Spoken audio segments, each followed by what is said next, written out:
The Politics of Obedience, The Discourse of Voluntary Servitude. By Étienne de la Boétie. Published 1553. Narration by Skeptical Waves. Part 3. I come now to a point which is, in my opinion, the mainspring and the secret of domination, the support and foundation of tyranny. Whoever thinks that halberds, sentries, the placing of the watch, serve to protect and shield tyrants is, in my judgment, completely mistaken. These are used, it seems to me, more for ceremony and a show of force than for any reliance placed in them. The archers forbid the entrance to the palace to the poorly dressed who have no weapons, not to the well-armed who can carry out some plot. Certainly it is easy to say of the Roman emperors that fewer escaped from danger by aid of their guards than were killed by their own archers. It is not the troops on horseback, it is not the companies afoot, it is not arms that defend the tyrant. This does not seem credible on first thought, but it is nevertheless true that there are only 4 or 5 who maintain the dictator, 4 or 5 who keep the country in bondage to him. 5 or 6 have always had access to his ear, and have either gone to him of their own accord, or else have been summoned by him, to be accomplices in his cruelties, companions in his pleasures, panders to his lusts, and sharers in his plunders. These 6 manage their chief so successfully that he comes to be held accountable not only for his own misdeeds but even for theirs. The 6 have 600 who profit under them, and with the 600 they do what they have accomplished with their tyrant. The 600 maintain under them 6,000, whom they promote in rank, upon whom they confer the government of provinces or the direction of finances, in order that they may serve as instruments of avarice and cruelty, executing orders at the proper time and working such havoc all around that they could not last except under the shadow of the 600, nor be exempt from law and punishment except through their influence. The consequence of all this is fatal indeed. And whoever is pleased to unwind the skein will observe that not the 6,000 but 100,000, and even millions, cling to the tyrant by this cord to which they are tied. According to Homer, Jupiter boasts of being able to draw to himself all the gods when he pulls a chain. Such a scheme caused the increase in the Senate under Julius, the formation of new ranks, the creation of offices, not really, if properly considered, to reform justice, but to provide new supporters of despotism. In short, when the point is reached, through big favors or little ones, that large profits or small are obtained under a tyrant, there are found almost as many people to whom tyranny seems advantageous as those to whom liberty would seem desirable. Doctors declare that if, when some part of the body has gangrene, a disturbance arises in another spot, it immediately flows to the troubled part. Even so, whenever a ruler makes himself a dictator, all the wicked dregs of the nation, I do not mean the pack of petty thieves and earless ruffians who, in a republic, are unimportant in evil or good, but all those who are corrupted by burning ambition or extraordinary avarice, these gather around him and support him in order to have a share in the booty and to constitute themselves petty chiefs under the big tyrant. This is the practice among notorious robbers and famous pirates. Some scour the country, others pursue voyagers, some lie in ambush, others keep a lookout, some commit murder, others robbery. And although there are among them differences in rank, some being only underlings while others are chieftains of gangs, yet there is not a single one among them who does not feel himself to be a sharer, if not of the main booty, at least in the pursuit of it. It is dependably related that Sicilian pirates gathered in such great numbers that it became necessary to send against them Pompey the Great, and that they drew into their alliance fine towns and great cities in whose harbors they took refuge on returning from their expeditions, paying handsomely for the haven given their stolen goods. Thus the despot subdues his subjects, some of them by means of others, and thus is he protected by those from whom, if they were decent men, he would have to guard himself, just as, in order to split wood, one has to use a wedge of the wood itself. Such are his archers, his guards, his halberdiers, not that they themselves do not suffer occasionally at his hands, but this riffraff, abandoned alike by God and man, can be led to endure evil if permitted to commit it, not against him who exploits them, but against those who like themselves submit but are helpless. Nevertheless, observing those men who painfully serve the tyrant in order to win some profit from his tyranny and from the subjection of the populace, I am often overcome with amazement at their wickedness and sometimes by pity for their folly. For, in all honesty, can it be in any way except in folly that you approach a tyrant, withdrawing further from your liberty and, so to speak, embracing with both hands your servitude? Let such men lay aside briefly their ambition, or let them forget for a moment their avarice, and look at themselves as they really are.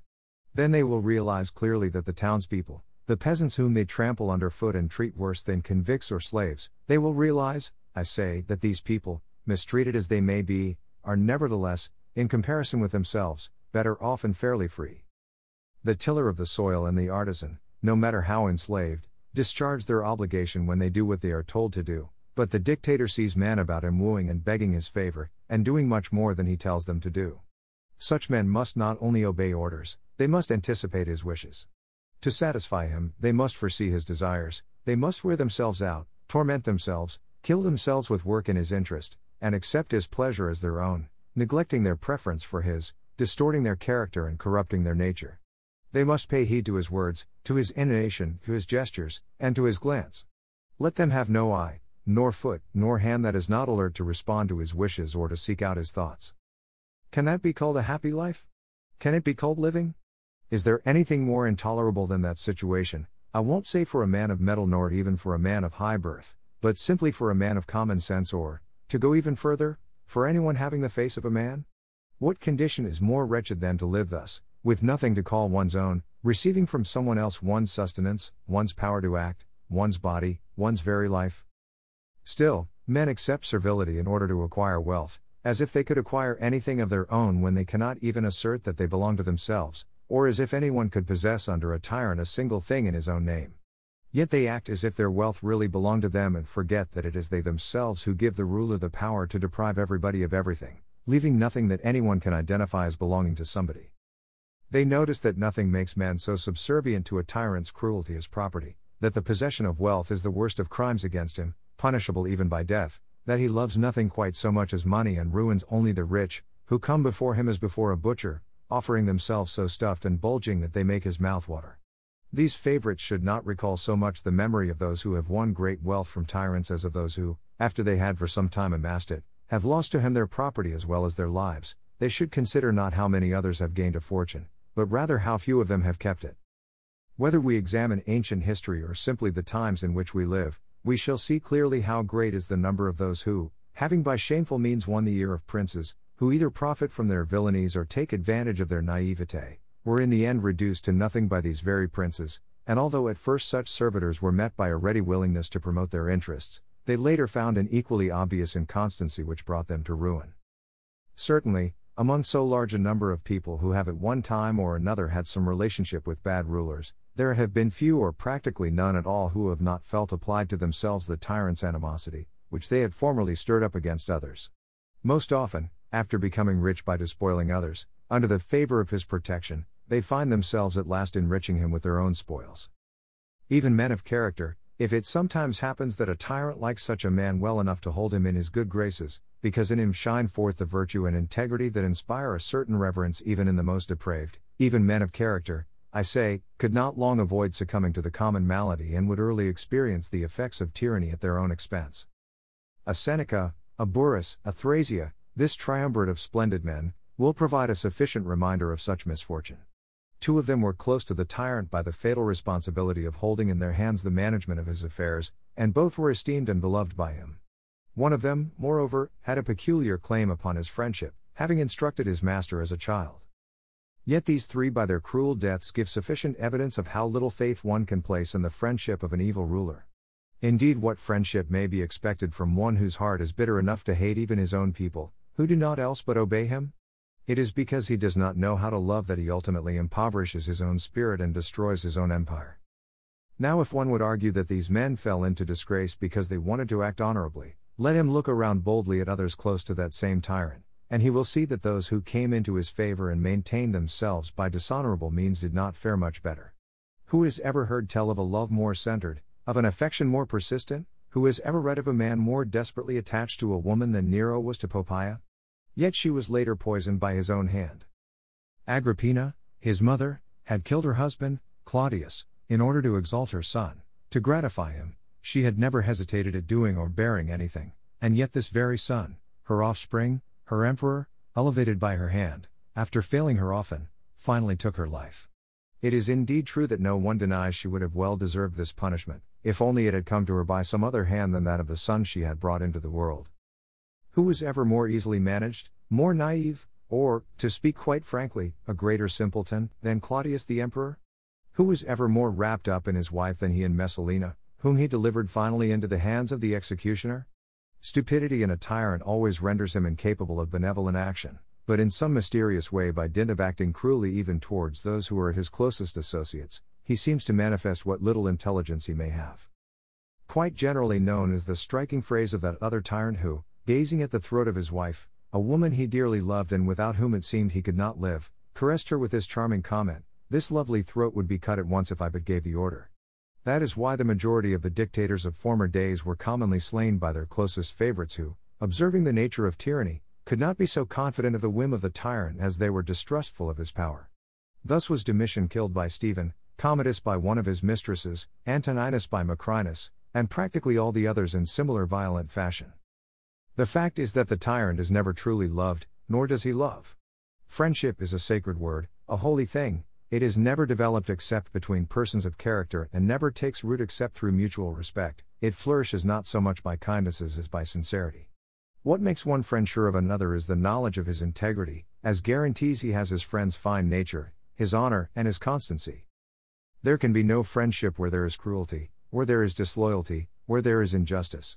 And in places where the wicked gather, there is conspiracy only, not companionship. These have no affection for one another. Fear alone holds them together. They are not friends, they are merely accomplices.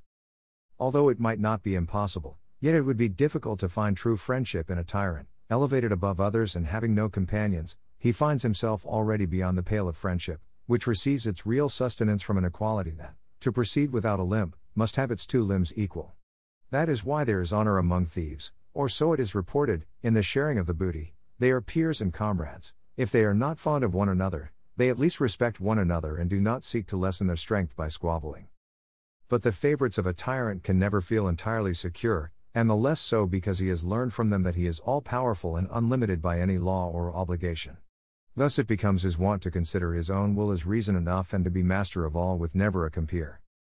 Therefore it seems a pity that with so many examples at hand, with the danger always present, no one is anxious to act the wise man at the expense of the others, and that among so many persons fawning upon their ruler, there is not a single one who has the wisdom and the boldness to say to him what, according to the fable, the fox said to the lion who feigned illness, "I should be glad to enter your lair to pay my respects, but I see many tracks of beasts that have gone toward you, yet not a single trace of any who have come back." These wretches see the glint of the despot's treasures and are bedazzled by the radiance of his splendor. Drawn by this brilliance they come near, without realizing they are approaching a flame that cannot fail to scorch them. Similarly attracted, the indiscreet satyr of the old fables, on seeing the bright fire brought down by Prometheus, found it so beautiful that he went and kissed it, and was burned. So, as the Tuscan poet reminds us, the moth, intent upon desire, seeks the flame because it shines, and also experiences its other quality, the burning. Moreover, even admitting that favorites may at times escape from the hands of him they serve, they are never safe from the ruler who comes after him. If he is good, they must render an account of their past and recognize at last that justice exists. If he is bad and resembles their late master, he will certainly have his own favorites, who are not usually satisfied to occupy in their turn merely the posts of their predecessors but will more often insist on their wealth and their lives. Can anyone be found, then, who under such perilous circumstances and with so little security will still be ambitious to fill such an ill-fated position and serve, despite such perils, so dangerous a master? Good God, what suffering, what martyrdom all this involves! To be occupied night and day in planning to please one person and yet to fear him more than anyone else in the world, to be always on the watch, ears open, wondering whence the blow will come, to search out conspiracy, to be on guard against snares, to scan the faces of companions for signs of treachery, to smile at everybody and be mortally afraid of all, to be sure of nobody, either as an open enemy or as a reliable friend, showing always a gay countenance despite an apprehensive heart, unable to be joyous yet not daring to be sad. However, there is satisfaction in examining what they get out of all this torment, what advantage they derive from all the trouble of their wretched existence. Actually, the people never blame the tyrant for the evils they suffer, but they do place responsibility on those who influence him. Peoples, nations, all compete with one another, even the peasants, even the tillers of the soil, in mentioning the names of the favorites, in analyzing their vices, and heaping upon them 1,000 insults, 1,000 obscenities, 1,000 maledictions.